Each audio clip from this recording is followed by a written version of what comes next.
Okay, so I want to start with a quotation. This was published in a special issue of the Minuit Journal Philosophy in 1995, just a few months after Deleuze died, by a guy called André Bernot.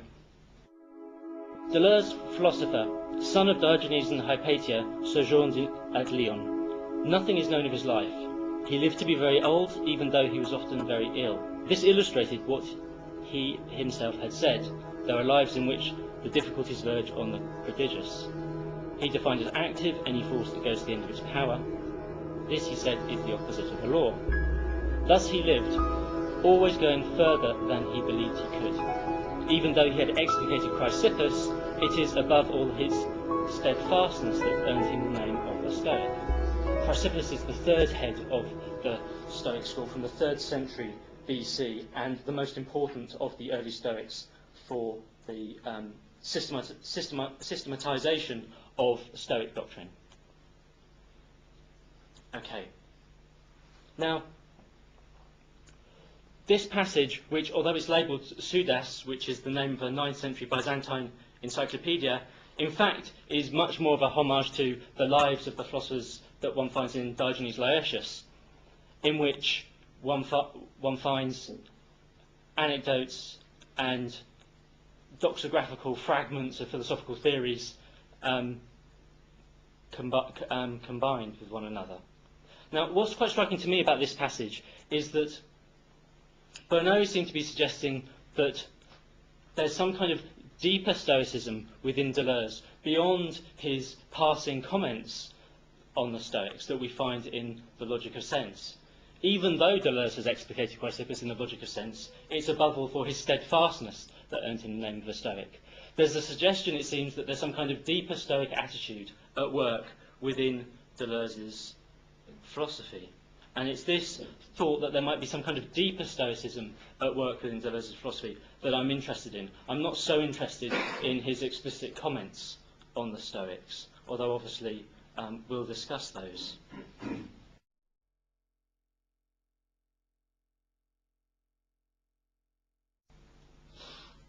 Now, my first thesis on Deleuze's Stoicism is how the Stoics might fit into Deleuze's broader philosophical genealogy. There are a number of ways in which Deleuze tells a story about the various thinkers that have influenced him, and if the Stoics are going to be particularly significant for his philosophy, then it's going to be important for us to be able to locate them within the various genealogies that he maps.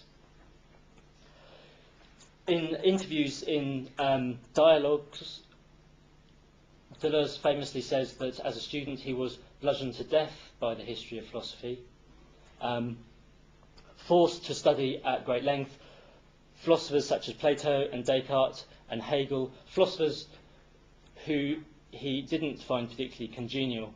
And his early works in the history of philosophy seem primarily concerned to look for those thinkers that offer some alternative philosophical tradition outside the one that he was taught.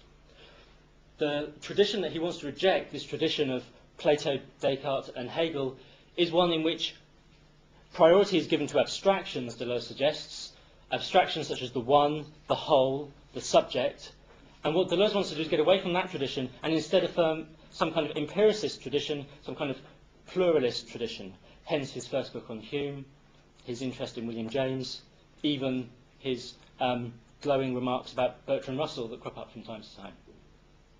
And the key refrain in Deleuze's attempt to construct some kind of empiricist tradition within the history of philosophy that escapes this tradition that he was taught in the 1940s, the key refrain is that the abstract explains nothing, but must itself be explained. Okay. That comes either from William James or from Whitehead, or possibly it may be found in both. So this is the key refrain that Deleuze talks about when he tries to outline his own position within a certain philosophical trajectory coming out of the history of philosophy. And the Stoics, as we'll see shortly, are of course empiricists and do directly oppose what they take to be Platonic abstractions. Okay, so the Stoics are can find a place in this empiricist tradition that Deleuze outlines.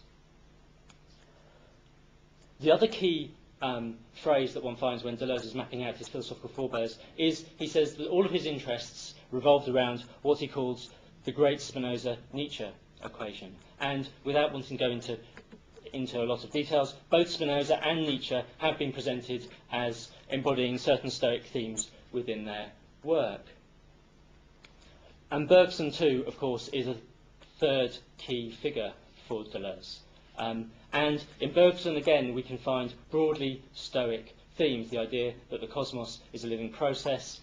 Bergson's conception of time has precedent in the theory of time attributed to Chrysippus, and particularly the theory of time that we find in Marcus Aurelius. Okay, so the Stoics can be seen as intellectual forebears to a number of the key figures that Deleuze is drawn to, and to situate the Stoics within that tradition is not a ridiculous proposition by any means.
Okay. So not only do the Stoics deserve a place within this trajectory, but arguably they deserve a place right at the beginning of this trajectory. They are, he suggests, the first philosophers of immanence who prefigure Spinoza and Nietzsche, and the first to reverse Platonism. Okay. So this leads me on to my second thesis, and this is what we can broadly call ontology, and in particular, this idea of reversing Platonism. Okay, so as I've said, Deleuze suggests the Stoics are the first to reverse Platonism, this being the task for modern philosophy. Now, for Deleuze, Platonism is primarily a philosophy of judgment. Okay, so he suggests that the key dualism within Platonism isn't the one that we might think between unchanging ideas that have being and a world of becoming that's constantly changing and isn't accorded the status of being. Instead, for Deleuze, the dualism within Platonism is one between rival claimants. Okay, so in the Sophist, Plato talks about appearance making and likeness making.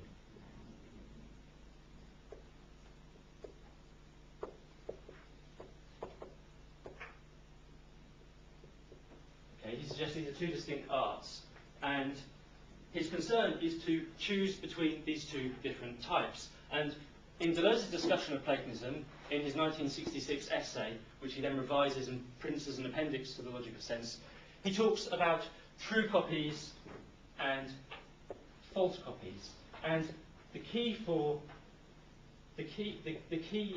task of Platonism, Deleuze suggests, is to try to distinguish between true copies and,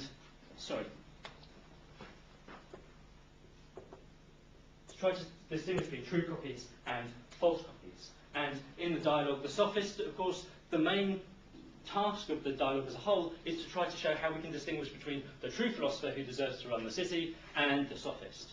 Okay, so So for Deleuze, the real dualism between within Platonic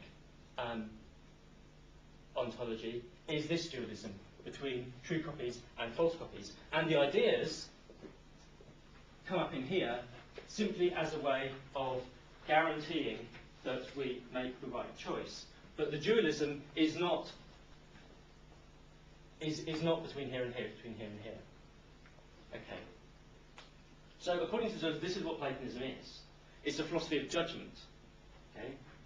So one might think that how do you overturn or reverse this kind of Platonism? Well, it's quite simple, he seems to suggest. You simply deny the existence of the ideas, and then you're unable to choose between the true and false copies. And the false copies, which are the simulacra,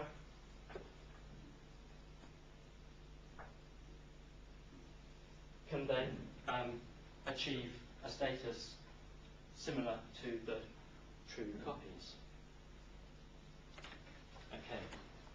Now, one would expect this in this particular section, I'm going to be slightly critical of Deleuze in a number of ways.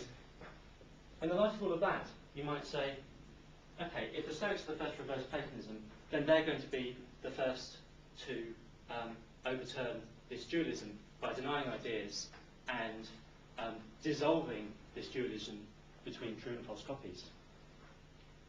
But in fact, what Deleuze does is attribute something quite different to the Stoics. So Stoic ontology, broadly speaking, draws a distinction between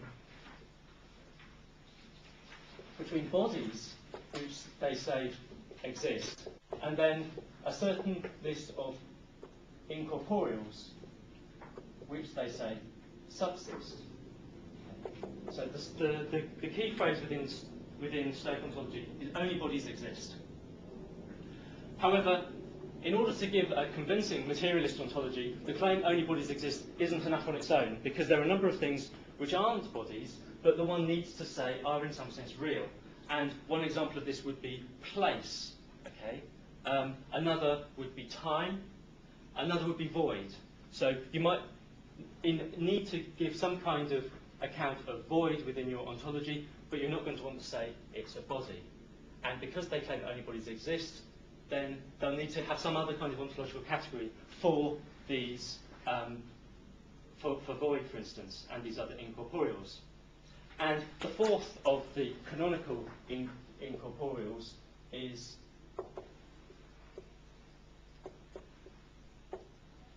probably best translated as sayables, the lector, which is the meaning or sense expressed within a statement, which clearly isn't material, but again, one would need in order to give a fully rounded ontology. And of course, this idea of incorporeal sense is something that Deleuze is particularly interested in the logic of sense. Okay? So the Stoics unite these two ontological categories under a highest genus that is usually labelled something, T. Okay, so to be something at all. So everything that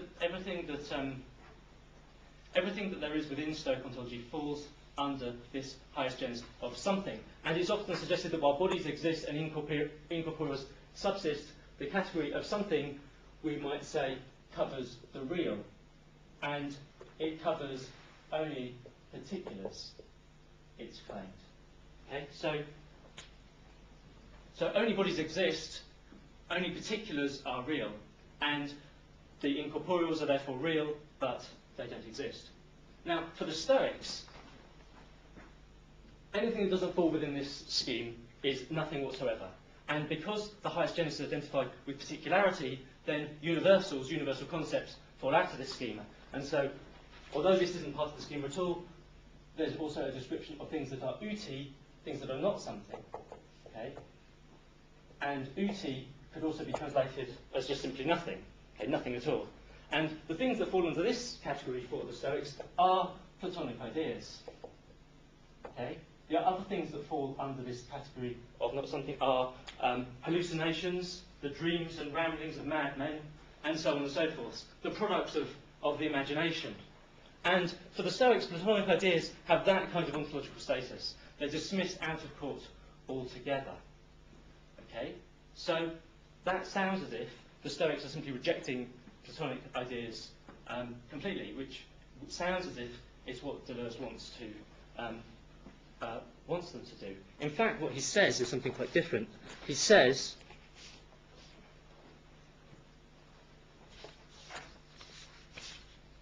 the Stoics are the first to reverse Platonism and to bring about a radical inversion. For if bodies, with their states, qualities and quantities, assume all the characteristics of substance and cause, conversely, the characteristics of the idea, the Platonic idea, are relegated to the other side. That is, to this impassive extra being, which is sterile and on the surface of things. The ideational, or the incorporeal, can no longer be anything other than an effect. Okay? So what Deleuze is effectively saying is that the Platonic ideas are no longer identified with existence, but they do fall under the category of the incorporeals. In fact, so he seems to suggest that what the Stoics do is they literally reverse Platonic ontology. They turn it on its head. So existence is attributed to bodies rather than ideas, and ideas merely subsist. He thinks of ideas as something that would fall under the category of sayables, I think. In fact, the Platonic reversal of Platonism is far more radical than that. And in fact, the Platonic reversal of Platonism, rejecting Platonic ideas out of their ontological scheme altogether, is in fact what it seems he needs for his own reversal of Platonism. But the way in which he described Platonism in his 1966 article, and the way in which he discusses the way in which the Stoics reverse Platonism in the logical sense, don't in fact gel at all. But despite the rather messy way in which this all hangs together, the general claim that the Stoics reverse Platonism in the sense he wants does actually hold up. Okay. So that's my second thesis on Deleuze's Stoicism.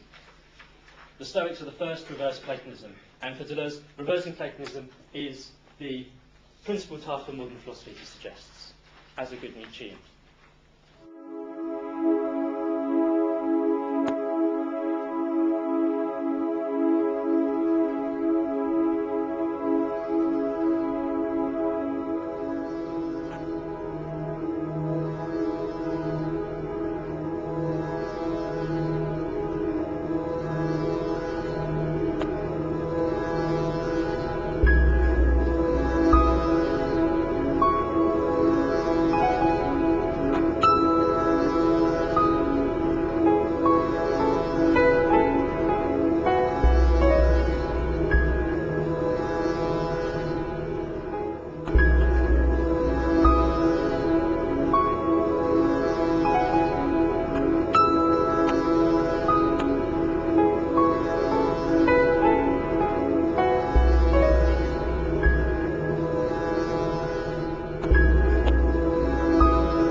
Okay.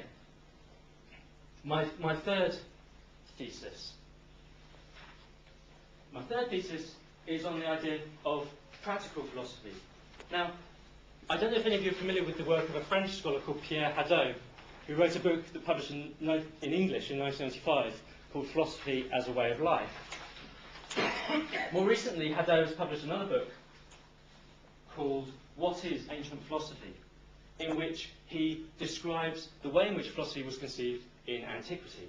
And for Hadot, philosophy in antiquity was a way of life, he suggests. Or another phrase that he uses is philosophy in antiquity was a spiritual exercise, a series of spiritual exercises, exercises for the soul that are analogous to the exercises that we use to train the body. Okay. In fact, I think it would be a mistake to go with Hadot that far and say that philosophy was merely a series of spiritual exercises, because if that were the case, as Martha Nussbaum notes in some comments, I think directed towards Foucault, if that were the case, then what about argument?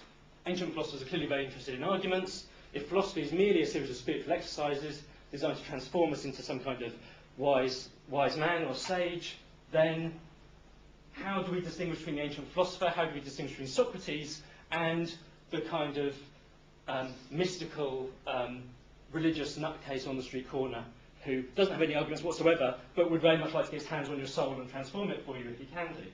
Okay, so how do we draw a distinction between those two? And the Stoics, in particular, put a lot of thought into this idea. How should we conceive philosophy? And so this one half of one of my 6 theses is the bit that turned out to be my PhD. Okay, so the Stoics conceived philosophy as an art or craft. Okay, as a technique.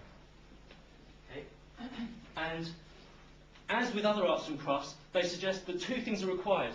On the one hand, one needs to study the principles underpinning the art or craft, the logoi. But on the other hand, one also has to engage in a series of exercises,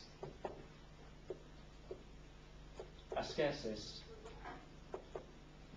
Okay, so if you think about a medical student, the medical student has to go to class and learn all about medical theory, but medical theory on its own isn't enough in order for one to have expertise in medicine, because medicine isn't a theoretical discipline, it's a practical discipline, it's an art or a craft. And so after the medical student has studied his principles, he then has to go and have some kind of exercise or training in order to digest those principles, so that he then gains a kind of technical expertise which is different from mere theoretical expertise. Okay, so for the Stoics, philosophy is an art or craft involving both rational arguments at the level of logoi, but also these spiritual exercises which are designed to digest those principles so that they transform one's soul, so that acting according to those principles becomes second nature. Okay? And this is what Hadot is particularly interested in, and he outlines this in his book, What is Ancient Philosophy? Now, in a footnote on the very first page of this book, he says, what I'm about to say has absolutely nothing to do with the conception of philosophy that Deleuze and Guattari outline in their book called What is Philosophy, namely the creation of concepts. This couldn't be more different to the conception of philosophy that you'll find outlined by them. Okay, so it seems to be that I might be at a bit of an impasse here. Okay, but notwithstanding what Deleuze and Guattari say and what is philosophy about philosophy being the creation of concepts, I would say that throughout Deleuze's corpus, what we find is another conception of philosophy at work as well. A conception of philosophy that's far more practical and far closer to the ancient conception of philosophy. Okay? So in the logic of sense, for instance, he talks about the Stoic philosopher being of the surface, who manages to unite biography with bibliography so that thought and life are conjoined in a single process. He talks about Spinoza, of course, as a practical philosopher, the philosopher who teaches the philosopher how to be a non-philosopher, he suggests. And he says in a number of places that the only aim of writing is ultimately our life. And in an interview with Foucault, published in 1972, Intellectuals and Power, he gives an account of the way in which a theory should be understood as a toolbox. Okay? A theory should be put to work in a series of relays and connections with practice and not isolated from it. Okay? And just a few years after that, Foucault, in the preface to Anti-Oedipus, famously presents the work of Anti-Oedipus as an art of living and a guide to life, a manual that people can pick up and use in order to transform the way they live.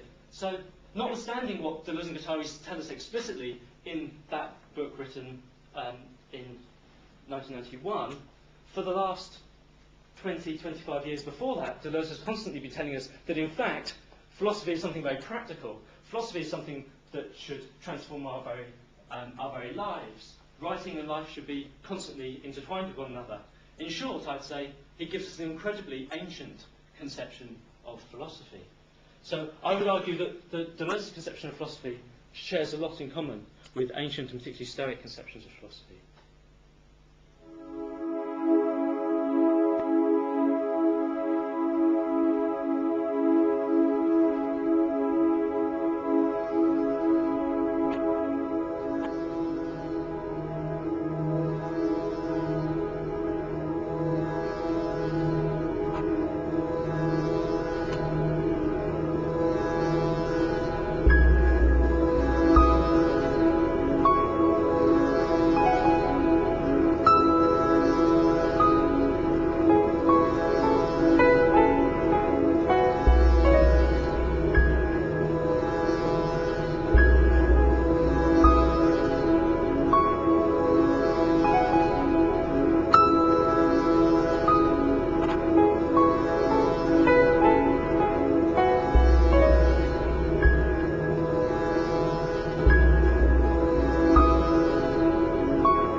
Now, it seems to me that if we wanted to look for examples of that kind of idea of philosophy as a way of life at work within Deleuze's various books, then the two volumes that he wrote with Guattari, Anti-Oedipus and 1,000 Plateaus, seem to look as if they fit closest to this kind of model. I mean, he famously said that he wanted to write a book that teenagers would just pick up and read and it would transform their lives and so on and so forth. And it didn't matter if you understood every single proposition as long as it had the right kind of effective quality, and so on and so forth. So if we wanted to look for this kind of practical conception of philosophy at work, it looks as if those books are going to be the best place to look. Now, in the opening pages of Anti-Oedipus, we're told that the project at hand, and this point made in relation to a number of references to the German Romantics, surprisingly, is the project at hand is to overcome the boundaries between the individual and nature. Okay? The aim is to try to experience nature as nature. And this idea is developed particularly in the how do you make yourself a body without organs plateau in 1,000 Plateaus. And it seems to me that here we find some strikingly Stoic material. In fact, I'll argue that the most Stoic material that you'll find in Deleuze's work is actually in 1,000 Plateaus, rather than the logic of sense. Okay? So what do we find in that book as a whole? Well, we find a conception of nature as a process of flows of matter, which encompasses both the animate and the inanimate. We're told that everything that appears to be stable is merely the product of a process of stratification. In other words, only momentary pauses within the continual flows of matter and energy. We're told that the only real difference between all of the things that we experience in nature are differing speeds and slownesses. Okay? And all of this is just straight out of Marcus Aurelius. Okay? If you want the idea that everything that we experience that is that seems to be permanent and stable and important in our lives, whatever that may be, is in fact just a momentary solidification in the great Heraclitean flows of matter that constitute the cosmos. Okay? So the ethical project, if I can use that word, or the practical project might be better, the practical project for Deleuze and Guattari in 1,000 Plateaus is for us to be able to realise this, to realise that all of the apparently stable is in fact only ever a momentary pause in a continual changing process. Okay? And of course the schizophrenic and the drug user and the alcoholic are all people who manage to do this, but with some rather unfortunate side effects. Okay? So how do we try to capture this experience? How do we try to overcome this, the apparent stability that we tend to see? Well, Deleuze suggests that we need to develop a kind of a geological conception of time. And for this he goes to Brodel, and Brodel's concepts of the long duration and world time. He says we need to develop a kind of a geophilosophy which should be understood in exactly the same sense as Brodel's geohistory. So we need to move up a level and try to conceive the cosmos from this geological conception of time. And from this higher perspective, we'll be able to see that the apparently stable things that surround us are actually in a continual process of movement. So, for instance, Marcus Aurelius will make comments along the lines of, if we could reach the right kind of cosmic perspective from high enough, we would realise that the eternal city of Rome is not that eternal after all, and it will fall just as the Persian Empire fell, and we need to bear this in mind in all that we do. Okay. In the middle of all of this, in the middle of this, how do you make yourself body without organs plateau, when they're describing this process, there are two lone words that slot in without any footnote whatsoever. The words are spermatikos logos, which is of course a key concept from Stoic physics. And I think this is a gesture from Deleuze, presumably, rather than Guattari, that he's thinking about Stoic physics when he's writing this, this section of the text. Okay? The spermatikos logos is the immanent principle of organisation that orders matter in its continual processes of movement. Okay. So what we need to do, it seems, is to move up to this geological perspective of time in order to realise that the apparently stable, is not. But they suggest this is in fact something that can be incredibly dangerous. And again, we have these references to the schizophrenic and the drug user. What we want to do is try to capture their experiences without the horrible side effects, to capture their experiences without going mad, without having to rely on those kind of substances. And all of this material that we find in 1,000 Plateaus is already echoed in the logic of sense.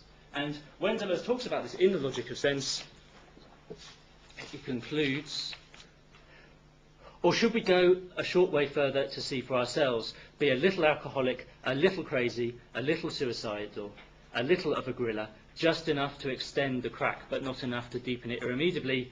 He concludes, how much have we yet to learn from Stoicism? Okay, and I couldn't agree with him more. It seems that if we go back and read a text, particularly the Meditations of Marcus Aurelius, what we find is someone who's already tried to do precisely this. Okay, and I think that comment gestures that Deleuze had already noticed that himself. And it's interesting that all of that material that we see much later in 1,000 Plateaus, the seeds for it are in fact already in this, his Stoic book. Okay, so dissolution of the self, that's my fourth thesis on Deleuze's Stoicism.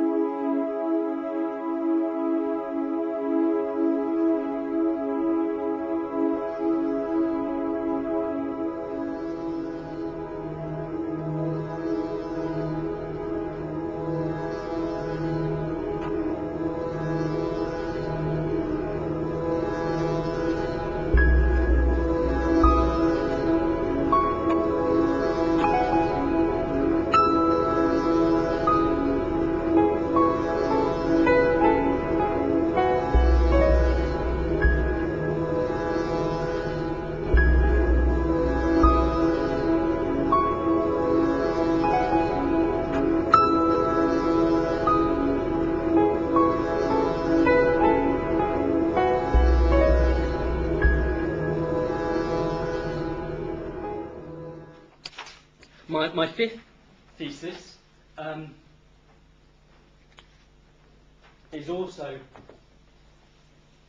drawing upon material in 1,000 Plateaus. So again, in this practical book, this manual, this guide for life, we also get what we might call a political theory in the broadest sense. And here I'm referring to the section on nomadology. Now, the section on nomadology, the idea that we should have a relationship to space that's one of continual movement rather than one of ownership of a particular location, is built upon a very important passage in Difference and Repetition, which is on the handout, which I'll read out. We must first of all distinguish a type of distribution which implies a dividing up of that which is distributed. A distribution of this type proceeds by fixed and proportional determinations. Then there is a completely other distribution which must be called nomadic, a nomad nomos, without property, enclosure or measure. Here there is no longer a division of that which is distributed, but rather a division among those who distribute themselves in an open space, a space which is unlimited or at least without precise limits. To fill a space, to be distributed within it, is very different from distributing the space. Okay, so we've got two conceptions of distribution: a distribution according to nomos and a distribution according to logos. So a distribution according to logos would be the sedentary farmer who comes along and, according to some kind of principle, divides up the landscape and portions parcels of land to various different people, divide up the space and distribute it to themselves. The nomads, by contrast, don't divide up the space, they distribute themselves across an open and undivided space. Okay? Now, as philosophers, you're all going to be very familiar with the word nomos from the sophists and the nomos physis debates. Now, there are a number of different meanings of the word nomos in antiquity, but there are two principal ones which are distinguished by accents. And I have to make sure I get it the right way around. Now, the idea of nomos that you're probably most familiar with is the idea of custom, convention, or law, which we find in sophists, which is of course contrasted with physis, with nature. Okay? But this is actually a relatively late conception, a late meaning of the word, an earlier meaning of the word, which is distinguished now by accents. But of course, accents are a late introduction. So, as we'll see in a moment, the word would have been inherently ambiguous in antiquity when people are writing in capital letters without accents. This other sense of nomos means pasture, the undivided, uncontrolled space outside the limits of the polis. And it's this earlier sense of nomos that Deleuze is, of course, alluding to. And drawing on the work of a French philologist called Laroche, he suggests that the origin of these two different meanings can be traced back to the common root of nemo, which it means to distribute. And so, and I'm not sure precisely how much pushing Deleuze is doing here on this particular point, but he suggests that his two notions of distribution both come out of this root of to distribute. So custom, convention, law is distribution in the sense of giving people what they're customarily due. You can imagine what goes on in a law court being a fair distribution, an equitable distribution according to the principles of justice, for instance. That's one type of distribution. And the nomads on the pasture distribute themselves and their animals across this undivided, uncontrolled, unallocated space. Okay. Now, my next passage on the handout, again under my fifth thesis, is a quote from Plutarch about the Republic of Zeno. You'll all be familiar with Plato's Republic. Zeno of Citium, the founder of Stoicism, also wrote a Republic. Diogenes the Cynic also wrote a Republic. It was a fairly popular title for a book. And Plutarch reports, the much admired Republic of Zeno, the founder of the Stoic sect, is aimed at this one main point. that our household arrangements should not be based on cities or parishes, each one marked out by its own legal system, but we should regard all human beings as our fellow citizens and local residents, and there should be one way of life and order like that of a herd grazing together and nurtured by a common nomos. Zeno wrote this picturing, as it were, a dream or an image of a philosopher's well-regulated society. Now, you can see here the ambiguity of the word nomos. Like a herd grazing together, nurtured by a common nomos, immediately suggests pasture to us. But also, the suggestion is that we have a group of citizens following one way of life and order, i.e. one set of customs and conventions. So there's an ambiguity there. But nevertheless, a herd grazing together, the idea of nomos as pasture is clearly implied here. Okay. Now, this text, Zeno's Republic, is reported to have been written by Zeno when he was very young, under the influence of his teacher, Crates the Cynic. And Zeno's Republic is often interpreted within the context of Cynic political thinking, which is summarised in its key term of the cosmopolitan. Diogenes the Cynic famously says, I am a cosmopolites, I am a citizen of the cosmos. I'm not a citizen of Athens or Rhodes or Corinth. I am a citizen, I affirm my citizenship to the whole of the cosmos. And it seems that what we have here in Zeno's Cynic-inspired political treatise, the Republic, is again this thought that citizens should not have their household arrangements based on cities or parishes, but instead should pledge their political allegiance to some common undivided space, the cosmos or nomos, pasture. Okay. So, my fifth thesis on Deleuzes Stoicism would be that the kind of political theory, if we can call it that we find in the Nomadology plateau, in fact, is part of a tradition that we can trace back through the early Stoic political thinking and back to Diogenes the Cynic and back to this kind of cosmopolitan tradition. We shouldn't attach allegiance to any particular location, any particular deme or polis, but instead attach our affiliation to an undivided, shared, common space, the cosmos or nomos. Okay, so another key Stoic theme, I think, within A Thousand Plateaus, although unlike the wonderful Thematikos Logos quote further on, there's nothing whatsoever, I think, to suggest there's any kind of direct connection here whatsoever. From my mind, it's a happy coincidence for what I'm trying to suggest, but I don't think Deleuze had any knowledge of that particular fragment.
Okay, so my final thesis on Deleuzes Stoicism. Now, the popular image of Stoicism, the image that you'll find if you open up the Oxford English Dictionary, for instance, is that the Stoic is someone who exhibits a kind of heroic fortitude in the face of adversity. The Stoic is the one who battles on no matter what fate throws at him or her. Okay. Now, this sounds precisely like the sort of thing that one could imagine Nietzsche ridiculing when he talks about amor fati, and he suggests that we should affirm absolutely everything that comes to pass, that we should affirm fate. We shouldn't be battling on in the face of fate, taking the slings and blows and fighting on no matter what. Instead, we should be welcoming whatever happens. We should be accepting it with open arms, we would expect Nietzsche to say. And one can imagine, and I'm sure they're there, that Nietzsche will have some fairly damning comments about the Stoics on precisely this kind of point. Okay, so given that, it's rather surprising to find Deleuze saying in The Logic of Sense that Stoic ethics, on the handout again, Stoic ethics is concerned with the event.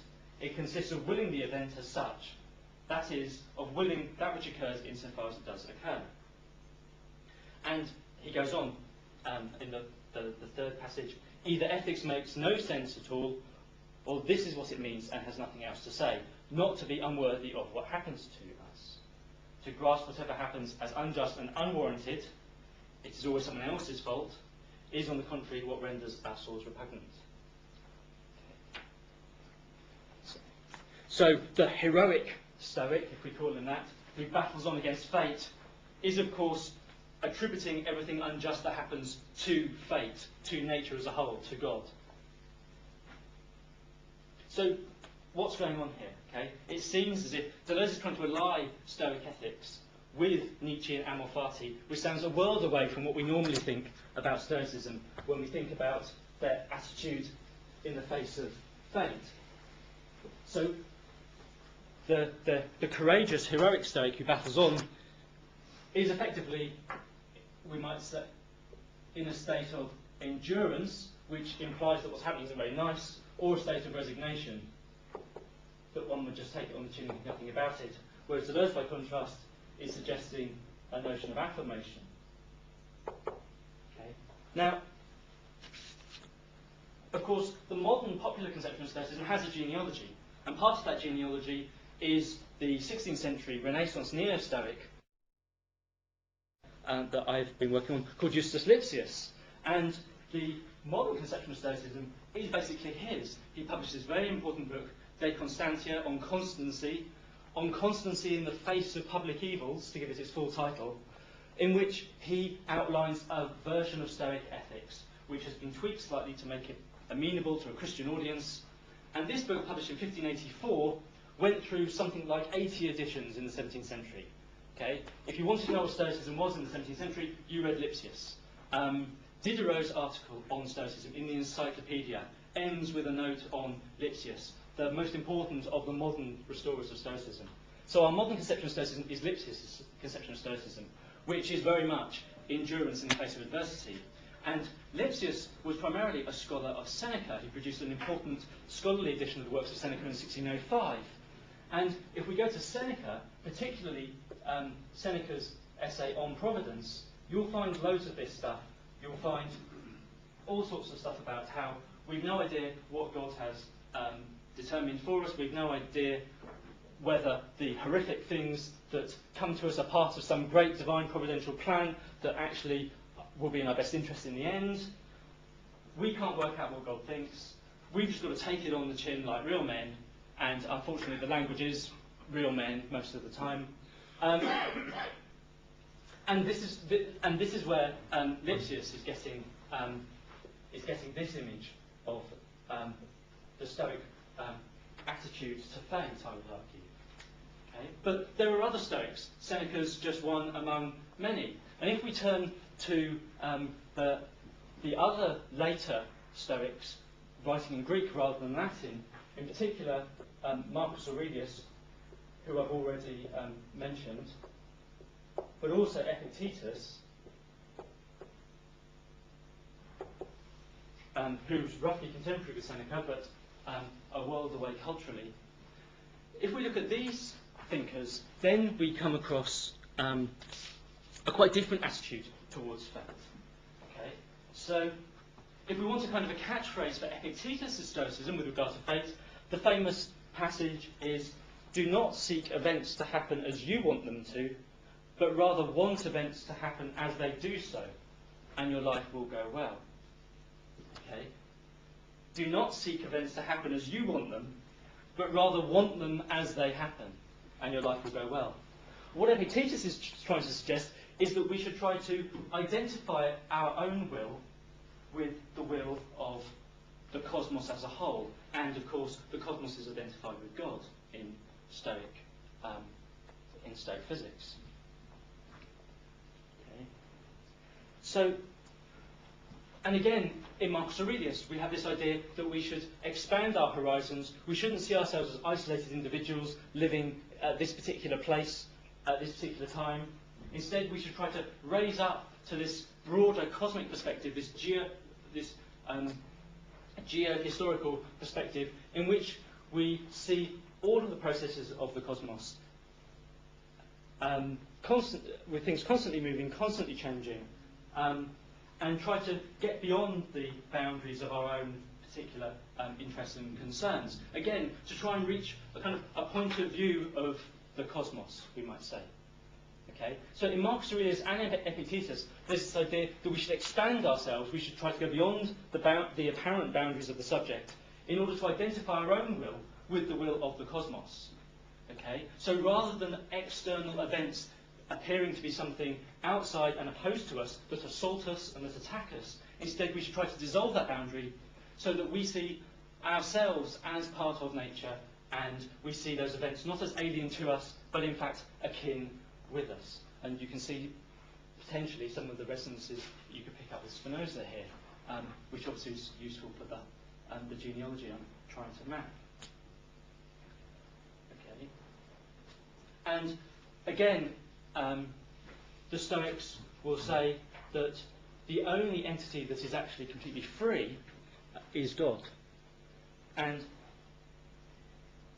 the reason why God is free is because he has absolutely nothing external to him. All of us are surrounded by external objects, and those external objects limit our ability to act.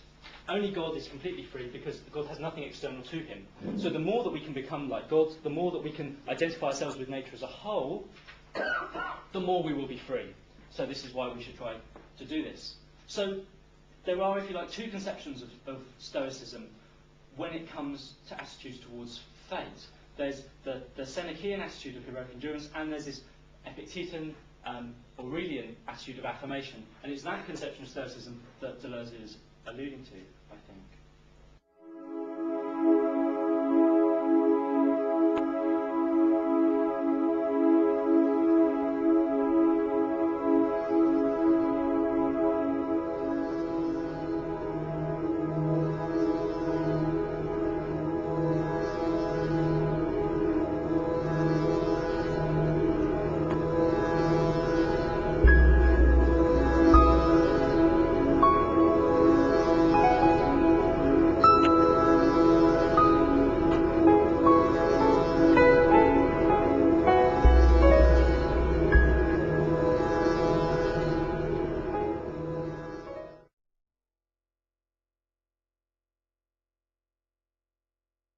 So those are my 6 theses on Deleuze's Stoicism. I think Deleuze is a Stoic. Despite the obvious differences between their two philosophies, despite the great differences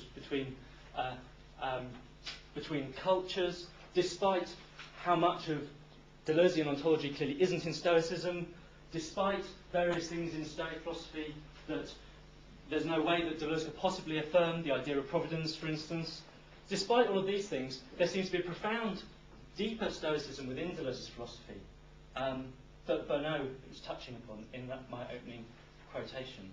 And it's a Stoicism that goes far beyond the few passing remarks that we find in the logical sense.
that comes either from William James or from Whitehead, or possibly it may be found in both.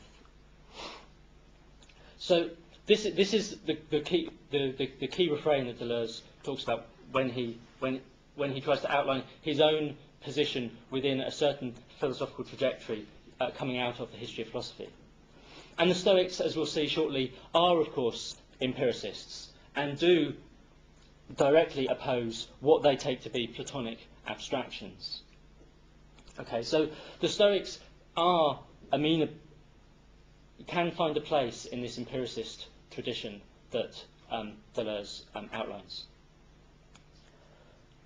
The other key phrase that one finds when Deleuze is mapping out his philosophical forebears is he says that all of his interests revolved around what he calls the great Spinoza-Nietzsche equation. And without wanting to go into a lot of details, both Spinoza and Nietzsche have been presented as embodying certain Stoic themes within their work. And Bergson, too, of course, is a third key figure for Deleuze. And in Bergson, again, we can find broadly Stoic themes, the idea that the cosmos is a living process. Bergson's conception of time has precedent in the theory of time attributed to Chrysippus, and particularly the theory of time that we find in Marcus Aurelius.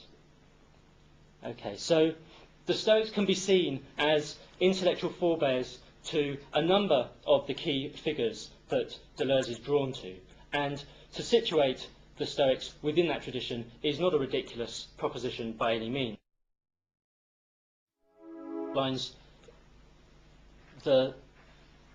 Tells a story about the various thinkers that have influenced him, and if the Stoics are going to be particularly significant for his philosophy, then it's going to be important for us to be able to locate them within the various genealogies that he maps. In interviews in dialogues, Deleuze famously says that as a student he was bludgeoned to death by the history of philosophy, forced to study at great length philosophers such as Plato and Descartes and Hegel, philosophers who he didn't find particularly congenial. And his early works in the history of philosophy seem primarily concerned to look for those thinkers that offer some alternative philosophical tradition outside the one that he was taught.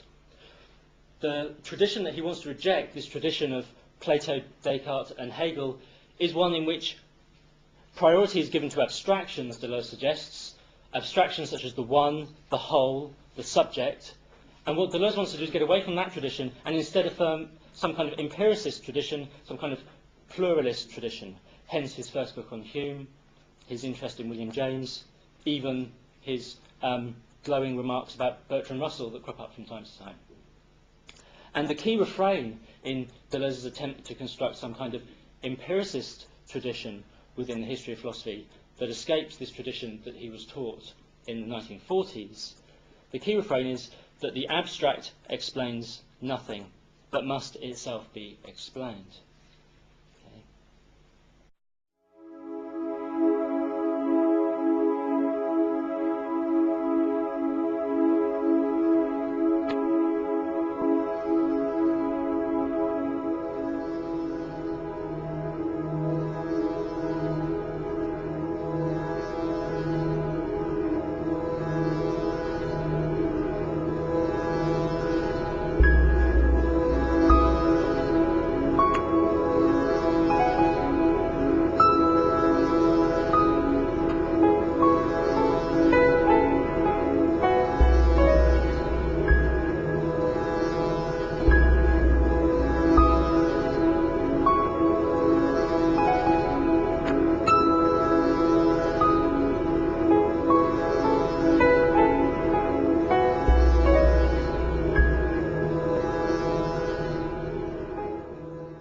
Okay, so I want to start with a quotation. This was published in a special issue of the Minuit Journal Philosophie in 1995, just a few months after Deleuze died, by a guy called André Bernot. Deleuze, philosopher, son of Diogenes and Hypatia, sojourned at Lyon. Nothing is known of his life. He lived to be very old, even though he was often very ill. This illustrated what he himself had said: there are lives in which the difficulties verge on the prodigious. He defined as active any force that goes to the end of its power. This, he said, is the opposite of a law. Thus he lived, always going further than he believed he could. Even though he had explicated Chrysippus, it is above all his steadfastness that earned him the name of a Stoic. Chrysippus is the third head of the Stoic school from the 3rd century BC, and the most important of the early Stoics for the systematization of Stoic doctrine. Okay. Now, this passage, which, although it's labelled Sudas, which is the name of a 9th century Byzantine encyclopedia, in fact is much more of a homage to the lives of the philosophers that one finds in Diogenes Laertius, in which one finds anecdotes and doxographical fragments of philosophical theories combined with one another.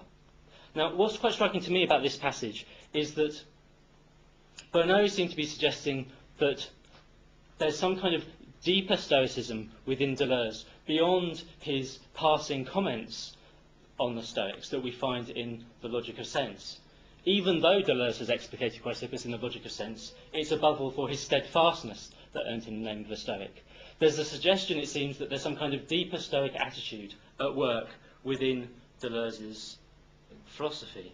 And it's this thought that there might be some kind of deeper Stoicism at work within Deleuze's philosophy that I'm interested in. I'm not so interested in his explicit comments on the Stoics, although obviously we'll discuss those.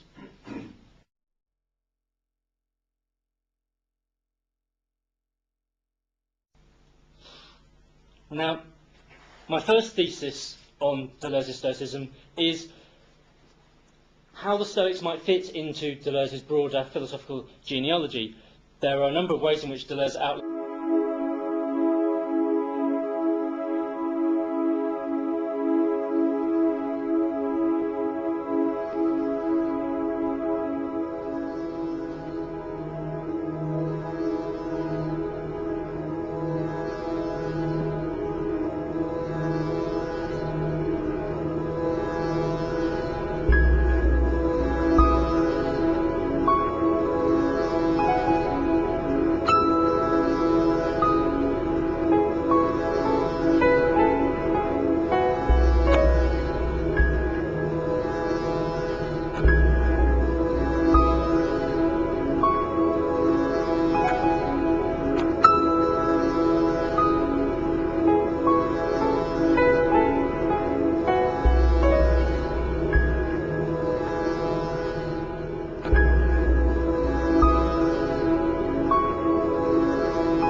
So not only do the Stoics deserve a place within this trajectory, but arguably they deserve a place right at the beginning of this trajectory. They are, he suggests, the first philosophers of immanence who prefigure Spinoza and Nietzsche, and the first to reverse Platonism.